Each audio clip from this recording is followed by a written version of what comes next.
Distinguish between Planck's equation and Einstein equation. तो Planck's के अनुसार, अकॉर्डिंग टू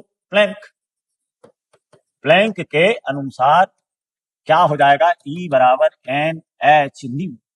एन हो गया नंबर ऑफ फोटॉन्स। अब एक बात यहां याद रखना है कि H जो होता है वो प्लैंक्स कांस्टेंट है, और प्लैंक्स कांस्टेंट का मान 6.6434 लेना है, 10 to the power -34 joule second होता है। अब जरा सा कंसेप्ट पर आते हैं। सीधा ये बोला गया कि यदि कोई एटम इसको एब्जॉर्ब करता है, क्वांटा, क्योंकि क्वांटा का मतलब यहां हुआ फोटोन।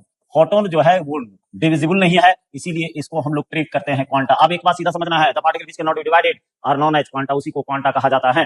तो प्लैंक के अनुसार क्या बोला गया कि भाई जब ये एटम या तो एब्जॉर्ब करेगा फोटोन को, या नहीं तो रिलीज करेगा।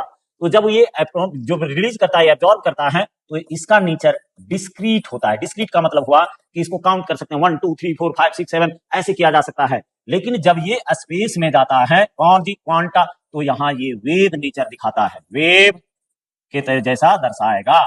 जबकि अकॉर्डिंग टू आइंस्टीन अगर हम लोग जाते हैं, आइंस्टीन के अनुसार ध्यान रखना है कि ये केवल E बराबर, आप यहां लिखेंगे E equals to H nu, तो ये सिर्फ क्वांटा के बारे में ही बोलेगा चाहे एटम एब्जॉर्ब करे या रिलीज करे, हर हाल में स्पेस में भी ये क्वांटा की तरह, पार्टिकल की तरह, फोटोन की तरह ही माइग्रेट करता है।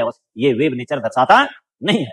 एक माइक्रो डिफरेंस होता है दोनों के बीच में। फिर से एक बार देखते हैं, अकॉर्डिंग टू प्लैंक के अनुसार क्या होगा कि जब कोई एटम या तो एब्जॉर्ब करेगा या नहीं तो रिलीज करेगा फोटोन को, तो उस समय ये पार्टिकल नेचर का होता है। लेकिन जैसे स्पेस में ये माइग्रेट करता है, मूव करता है, तो ये वेव नेचर को दर्शाता है। जबकि दूसरी तरफ आइंस्टीन के अनुसार E बराबर एच न्यू, ये बोलता है कि एटम चाहे एब्जॉर्ब करे या रिलीज करे, ये सदैव चाहे स्पेस मोशन करे, तो ये पार्टिकल नेचर को ही दर्शाता है, अर्थात इसमें वेव नेचर का वर्णन नहीं मिलता है। This is the major difference between the Einstein equation and Planck's equation. Thank you.